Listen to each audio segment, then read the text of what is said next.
morning. It's your boy Solomon with Diamond Power Washers. I'm working this morning in Manassas, Virginia, in Prince William bus station. It's the Omni Ride local bus. This is not where like people get picked up and dropped off, but this is where they do all the maintenance for their vehicles, oil changes, all the administrative, everything like that.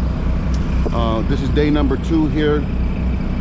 Day number 1 was these 2 buildings off in the distance. They got a blue and gray building just over these buses. That's the admin building. And then right there where you can see those big garage doors, that's the mechanic shop where they do all the mechanicking. Got those soft washed yesterday. That was a pretty simple project for us. It's a little cold, about 35 degrees in the morning, a little windy, but overall we got the right equipment to do that kind of work, so we were able to knock that out pretty easily. See, we got the big old girl over here. It's my beast. Got 2 8-gallon a minute pressure washers in there, AR45, 750 gallons of water. I'll give you a quick peek.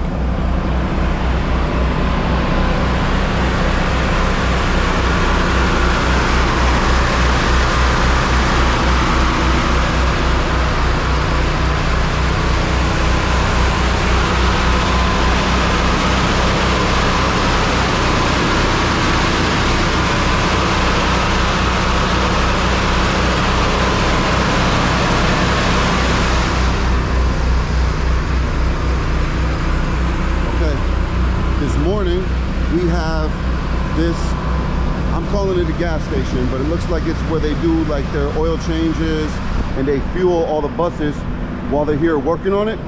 So we got these 2 lanes that lead directly out of the bus garage and go right to these fueling stations where they can get their diesel, all their oils right here, kind of up here, so everything is dripping below them.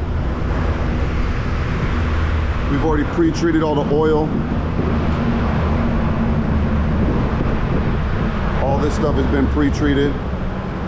We're gonna do all these islands.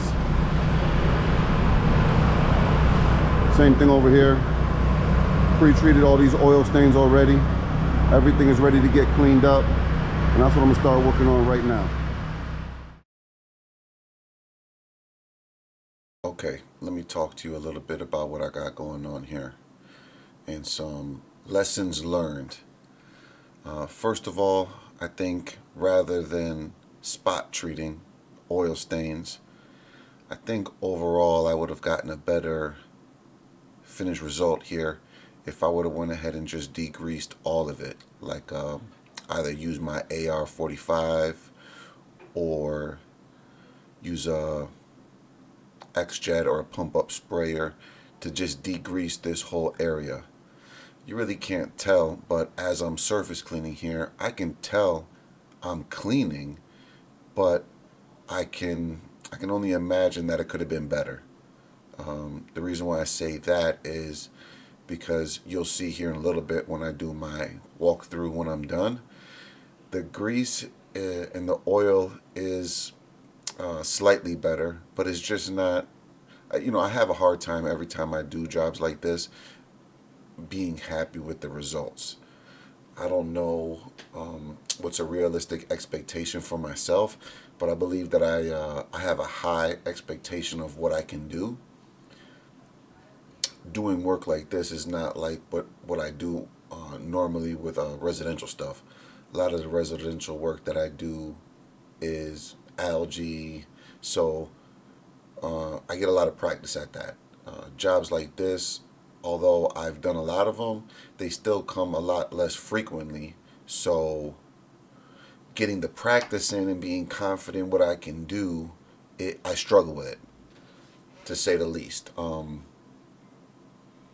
Like as I'm going back and forth right here, I can tell I'm making it cleaner because it's significantly coming clean as I'm looking down at the surface cleaner as I'm making my passes, right? But I just feel like it's gotta be like, so I watched I forget what his name is, but I think the company's name is Little's Pressure Washing. He does a lot of gas stations. He does a lot of degreasing, and the caustic soda beads is, I believe, what he uses on places like this. I thought the F9 products, because I've had great luck with them in the past, was going to go ahead and, I thought for sure that it was going to knock this out. I put it on straight. I didn't dilute it. I scrubbed it, let it dwell for 15-20 minutes in the lane that I'm doing currently, even longer for the lane that's to the left. But I just feel like I could have done better.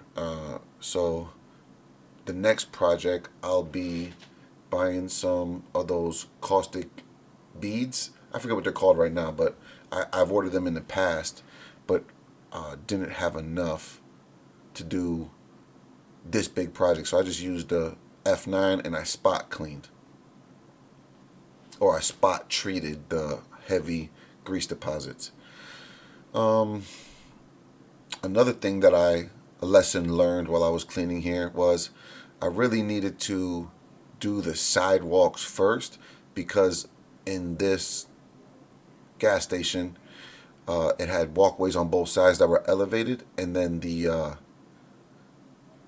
road that led to the garage door was below it. So everything kind of, I was doing it backwards. So I needed to then get my stuff together and start rinsing everything into that roadway, so that then I could then push the water out of it and go ahead and get the whole thing rinsed down.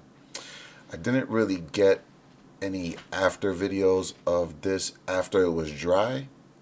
I did, however, get some good before pictures, and you can kind of see the difference as far as,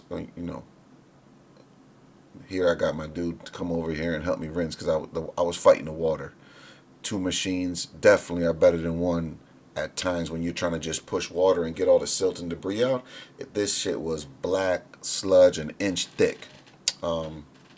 Yeah, so hope you enjoyed the video, and we'll get back to some live action shots here in a second. I'll crop in a quick before photo so you can see what I'm talking about. But the reflection of the water and just the overall, it just doesn't look good. It actually looks worse afterwards, which I know it's not, but it just the water reflecting off of the concrete here just makes it look horrible. We came back and we did degrease these doors. That, I don't know how that got like so perfectly shaped on there, those black lines underneath those garage doors, but we did come back, degrease those, met with the client. He was happy. He knew what it looked like. Boom. Money in our pocket.